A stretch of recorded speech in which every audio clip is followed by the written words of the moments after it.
नमस्कार।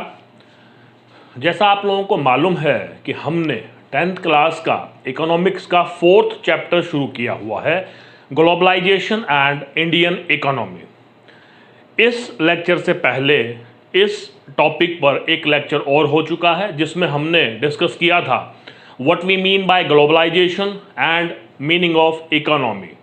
Then we have discussed the important part of this chapter, MNCs, multinational corporation. The meaning of multinational corporation, its characteristics, and how it invests in different countries, and what are the factors responsible, or what are the factors which attract the MNCs to establish in a particular country. Then we have discussed that what we mean by investment and foreign investment. Then the third part of it, this is the last part of this chapter, we are going to discuss now. See, very first thing is WTO, World Trade Organization. This is an organization which have certain objective. The main objective is to liberalize the trade. The liberalize the trade, the meaning of liberalize the trade we will discuss at stretch. इसकी history के बारे में हम लोग पढ़ेंगे, इसके objectives के बारे में हम डिटेल में बात करेंगे। उसके बाद इंडियन गवर्नमेंट ने क्या क्या स्टेप्स लिए हैं कि जो ये एमएनसीज हैं इनको अट्रैक्ट किया जाए, बिकॉज एमएनसी का एस्टेब्लिश होना अपने आप में एक बड़ी बात है, क्योंकि बहुत सारे लोगों को रोजगार मिलता है, हमारे जो कंज्यूमर्स होते हैं उनको बेटर चॉइस मिलती है, और हमारे जीडीपी में इनका कंट्रीब्यूशन होता है, पर कैपिटा इनकम को इंक्रीज करने में इनका कंट्रीब्यूशन होता है। तो गवर्नमेंट, इंडियन गवर्नमेंट ने क्या क्या स्टेप्स लिए हैं उसके बारे में हम विस्तार से चर्चा करेंगे। इंडिया पर ग्लोबलाइजेशन का क्या इम्पैक्ट पड़ा ये हम लोग चर्चा करेंगे। WTO के बारे में फर्दर मूव करने से पहले मैं चाहता हूं एक वर्ड पर हम लोग गौर करें, liberalization. I have mentioned and underlined with red pen liberalization. Liberalization basically क्या होता है कि जब हम ट्रेड पर लगे हुए ट्रेड बैरियर्स को हटा दें, जब गवर्नमेंट के द्वारा ट्रेड बैरियर्स को हटा दिया जाए, मार्केट को ओपन कर दिया जाए, उसको हम लिबरलाइजेशन कहते हैं। अब वो ट्रेड बैरियर क्या होते हैं, जैसे हम चाहते हैं कि हमारे जो लोकल प्रोड्यूसर हैं वो सेव रहें, तो हम कंपनीज को रोकते हैं कि हमारे कंट्री में वो ना आए, उसके लिए हम उन पर टैक्स इंपोज करते हैं, जैसे इंपोर्ट ड्यूटी का, कस्टम ड्यूटी का। इनको टैक्सेस को ट्रेड बैरियर कहा जाता है। जब इन ट्रेड बैरियर्स को रिमूव कर दिया जाए, अपनी मार्केट को ओपन कर दिया जाए, तो इस प्रोसेस को लिबरलाइजेशन कहा जाता है। इसको हम और थोड़ा समझने का प्रयास करेंगे। When we got our independence in 1947, it was realized by the Indian government, by the administration that we should close our economy. हमें हमारे बॉर्डर्स को रोक देना चाहिए किसी भी प्रकार के इंपोर्ट के लिए। केवल एसेंशियल थिंग्स, एसेंशियल गुड्स को ही हम लोग बाहर से इंपोर्ट करेंगे, क्योंकि हमें हमारी जो लोकल इंडस्ट्रीज हैं, लोकल जो प्रोड्यूसर हैं, उनको सेव करना था, क्योंकि उस समय हम स्थिति में नहीं थे कि वर्ल्ड की जो गुड्स और सर्विसेज हैं उनसे कॉम्पीट कर सकें। अपनी खुद की इकोनॉमी को डेवलप करना था, इसलिए इंडियन गवर्नमेंट ने एक क्लोज्ड इकोनॉमी का फॉर्मूला अपनाया, ट्रेड बैरियर्स को इम्पोज किया ताकि बाहर की कंपनी और बाहर की गुड्स और सर्विसेज हमारे कंट्री में ना आ सकें। 1991 में it has been realized that this is the time, because we find that we are able to compete at international level. We can give the competition to the international product. तो 1991 में we have started following liberalization. हम लोगों ने हमारी economy को open कर दिया, हमने बाहर की एमएनसीज के लिए, इंपोर्ट के लिए दरवाजे खोल दिए। मतलब जो भी ट्रेड बैरियर्स थे, एक्सेस में टैक्स लगा रखे थे, जिनकी वजह से बाहर की कंपनियां हमारे देश में नहीं आ रही थी, हमने उनको खोल दिया। तो यहां से हम लिबरलाइजेशन को समझते हैं कि बाहर के इंपोर्ट को आने के लिए, बाहर से कंपनीज को हमारे देश में एस्टेब्लिश करने के लिए जितने भी बैरियर्स हैं उनको हटा दिया जाए, तो इसको लिबरलाइजेशन कहते हैं। In one sentence, liberalization is the removal of trade barriers, removal of restrictions imposed by the government to allow other countries to make trade relation with us, to establish their MNCs in our country. This is called liberalization. I hope liberalization clear हो गया होगा। Liberalisation को clear करना हमने इसलिए जरूरी था क्योंकि हम WTO के बारे में बात करने जा रहे थे। अब हम WTO के बारे में बात करते हैं। पहली बात है कि WTO की फुल फॉर्म होती है वर्ल्ड ट्रेड ऑर्गेनाइजेशन। नाम से ही क्लियर हो रहा है पूरे विश्व के देश आपस में कॉपरेट करें ट्रेड के मामले में, इकोनॉमी के मामले में, ये इसका मेन ऑब्जेक्टिव है। देखेंगे इसको 1 जनवरी 1995 में एस्टेब्लिश किया गया था। इसका जो हेडक्वार्टर है वो जिनेवा स्विट्जरलैंड में है। और मेन ऑब्जेक्टिव क्या था? To liberalize international trade. Liberalization का मैंने मतलब आप लोगों को बता दिया है। इंटरनेशनल ट्रेड को लिबरलाइज करना इसका मेन ऑब्जेक्टिव था, ताकि जो इसके मेंबर कंट्रीज हैं, इसके 2014 का डाटा मेरे पास है, इसके 164 मेंबर्स थे, ये इंक्रीज होते रहते हैं और घटते भी रहते हैं जब कोई मेंबरशिप छोड़ देता है तो किसी भी कारणवश, और मैक्सिमम इसमें ऐड होते रहते हैं। According to 2014 data, WTO has 164 countries at its member. इन मेंबर कंट्रीज के बीच में ट्रेड को लिबरलाइज करना इसका मेन ऑब्जेक्टिव है। इसके और भी बहुत सारे ऑब्जेक्टिव हैं, वन बाय वन हम उनको देखेंगे। 6 ऑब्जेक्टिव्स पे नजर डालेंगे। सबसे पहला है रूल्स को एस्टेब्लिश करना, कि आपस में कंट्रीज जब ट्रेड करेंगे कुछ रूल रेगुलेशन होने चाहिए ताकि एक दूसरे के साथ कोऑपरेट कर सकें, इकोनॉमी को ओपन कर सकें, मार्केट को अवेल कर सकें, अपने प्रोडक्ट्स को इजीली दूसरी कंट्री में सेल कर सकें। उसके बाद है liberalize international trade.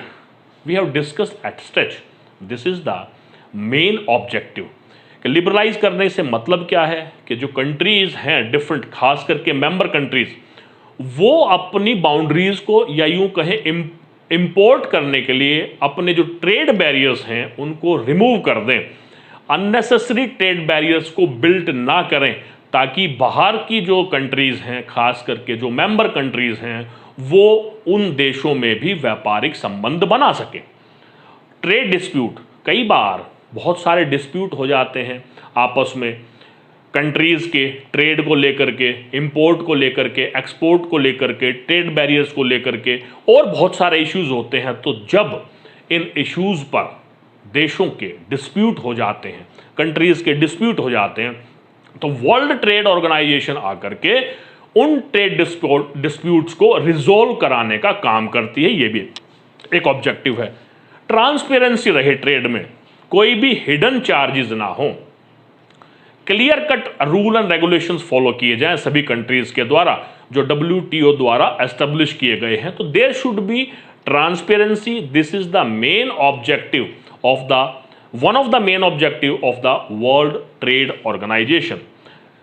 It also ensure the cooperation, every country will cooperate with each other, they can exchange their technology, they can exchange their ideas with each other, they can allow other countries to establish the multinational corporations in their country। तो एक दूसरे का cooperate करें ताकि एक सुदृढ़ trade relations establish हो सकें।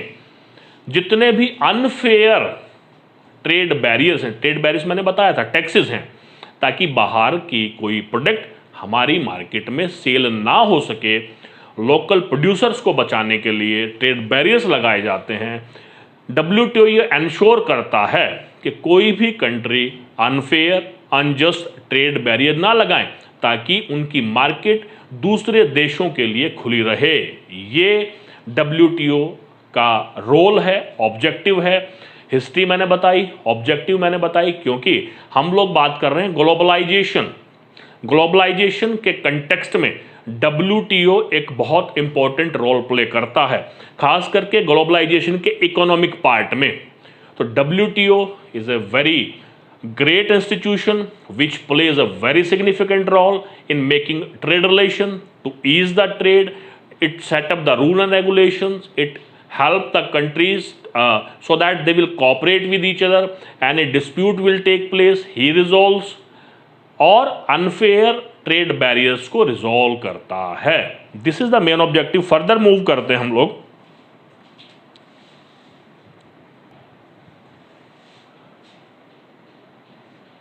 Okay, this is the next part. What are the step taken by the Indian government to attract the multinational corporations. क्योंकि मैंने उसके फायदे बताए थे कि मल्टीनेशनल कॉरपोरेशन के हमारे देश में एस्टेब्लिश होने से बहुत सारे फ़ायदे होते हैं. एम्प्लॉयमेंट अपॉर्चुनिटी जनरेट होती है, जीडीपी में इजाफा होता है, पर कैपिटा इनकम इंक्रीज होती है, लोगों का लिविंग स्टैंडर्ड इंक्रीज होता है. तो इन सब बातों को ध्यान में रखते हुए इंडियन गवर्नमेंट ने कुछ स्टेप्स लिए हैं. जैसा एक स्टेप मैंने आपको बताया था, लिबरलाइजेशन. 1991 के बाद हम लिबरलाइजेशन की पॉलिसी को फॉलो कर रहे हैं. ओके, उसके अलावा क्या स्टेप्स हैं? SEZ, इसको समझ लेना जरूरी है. Special economic zones. हमारे देश के बहुत सारे राज्यों के हिस्सों में कुछ स्पेशल इकोनॉमिक जोन बनाए हैं.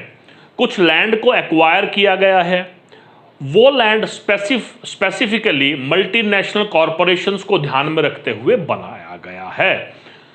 ये एश्योरेंस दी जाती है गवर्नमेंट के द्वारा कि आप हमारे यहाँ पर आओ, इस स्पेशल इकोनॉमिक जोन में अपनी इंडस्ट्री को एस्टेब्लिश करो, आपको बहुत सारी फैसिलिटीज़ दी जाएंगी. जैसे आपको uninterrupted electricity at lower rate we will provide. क्योंकि किसी भी कंपनी को चलाने के लिए एनर्जी की आवश्यकता होती है, तो ये एश्योरेंस दी जाती है इंडियन गवर्नमेंट के द्वारा कि हम आपको हर समय इलेक्ट्रिसिटी चीप रेट पर मुहैया करवाएंगे. वाटर फैसिलिटी, बहुत सारी मशीनरीज को साफ करने के लिए, उनको वर्क करवाने के लिए बहुत सारे पानी की आवश्यकता होती है. तो ये एश्योरेंस दी जाती है, you will get the better supply of, rather world class supply of all these things. Water जिसमें इंक्लूड होता है.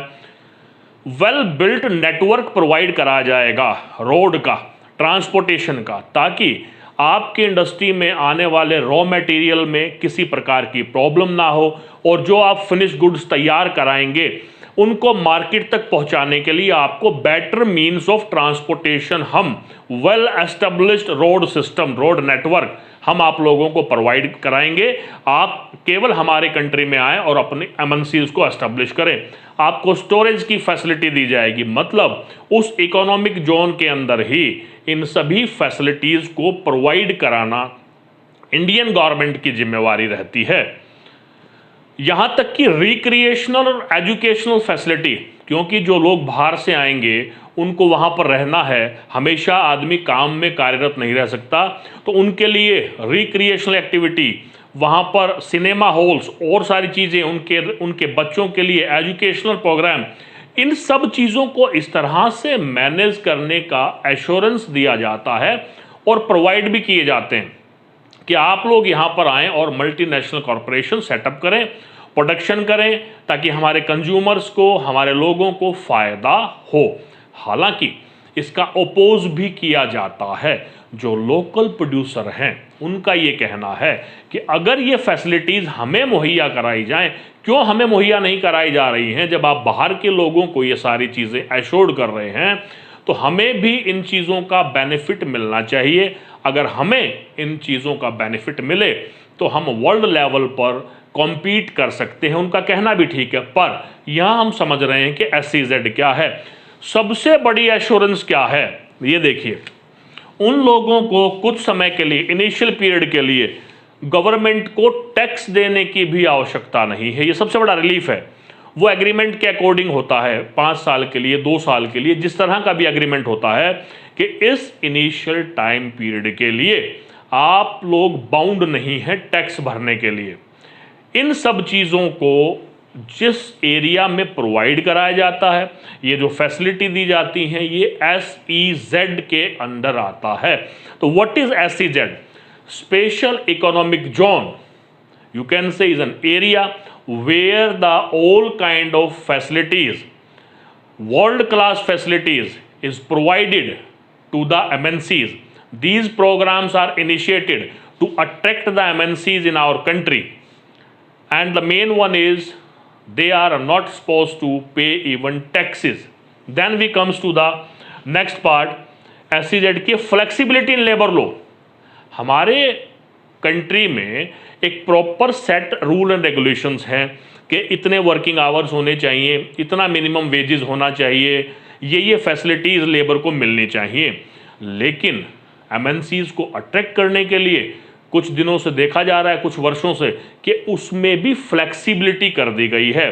बहुत सारे लॉज को इग्नोर किया जा रहा है, जिसकी वजह से लेबर का एक्सप्लॉयटेशन होता है। लेकिन जो MNC के ऑनर होते हैं उनको फ़ायदा होता है, तो उनको ध्यान में रखते हुए ऐसा किया जा रहा है।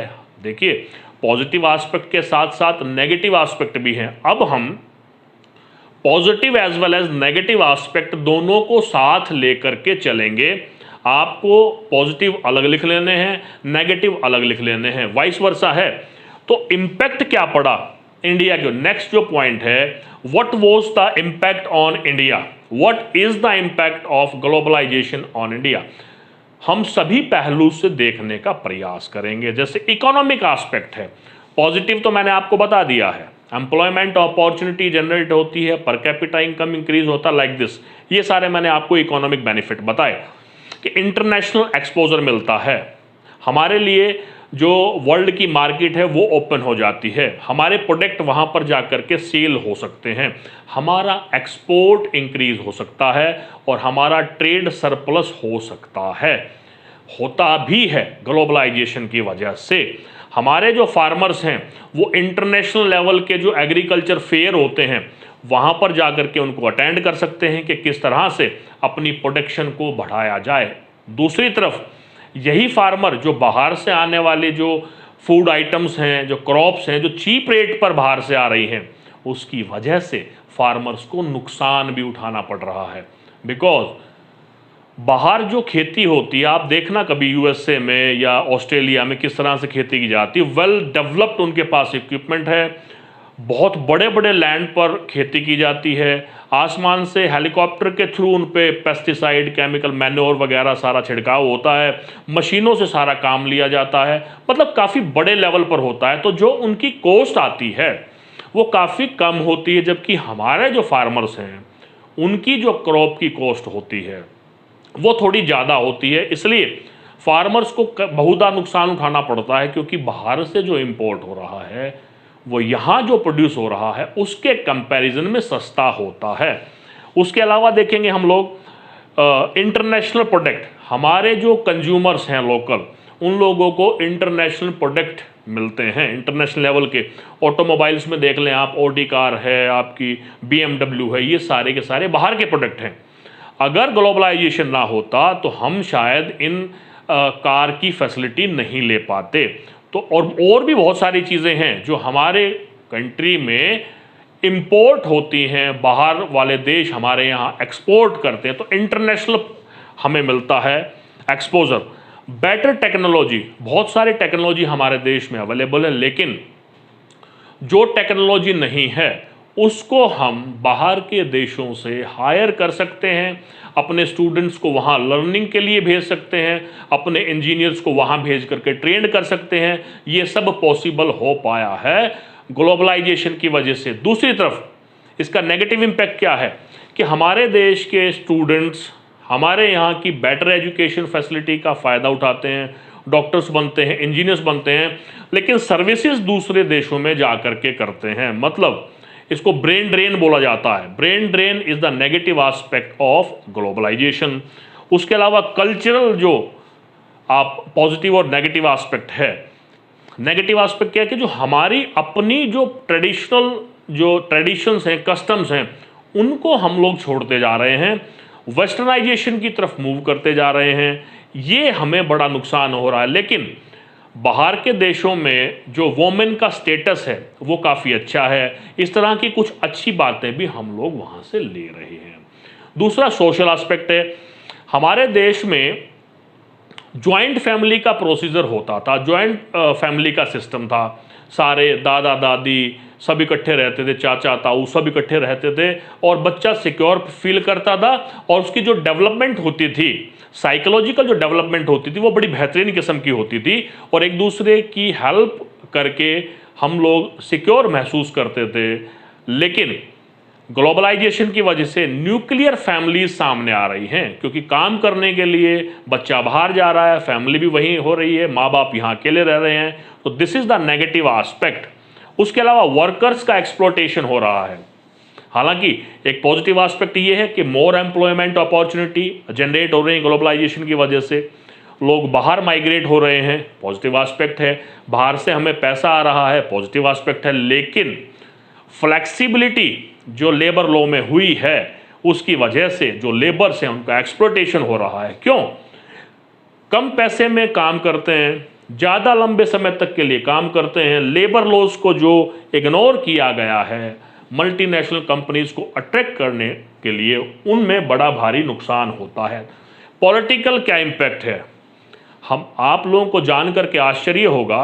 पॉजिटिव तो ये एस्पेक्ट है कि हमें बाहर का जो डेमोक्रेटिक वैल्यूज़ हैं, कॉन्स्टिट्यूशन बनाते समय भी हम लोगों ने करीबन 60 देशों के कॉन्स्टिट्यूशन को स्टडी किया था, उसके बाद अपना कॉन्स्टिट्यूशन बनाया था। लेकिन आज की तारीख में जो बड़ी बड़ी ऑर्गेनाइजेशन हैं जैसे कि world bank, international monetary fund, इसके अलावा जो बाहर के कुछ देश और हैं पावरफुल, वो हमारी पॉलिटिकल सिस्टम में इंटरफेयर करते हैं।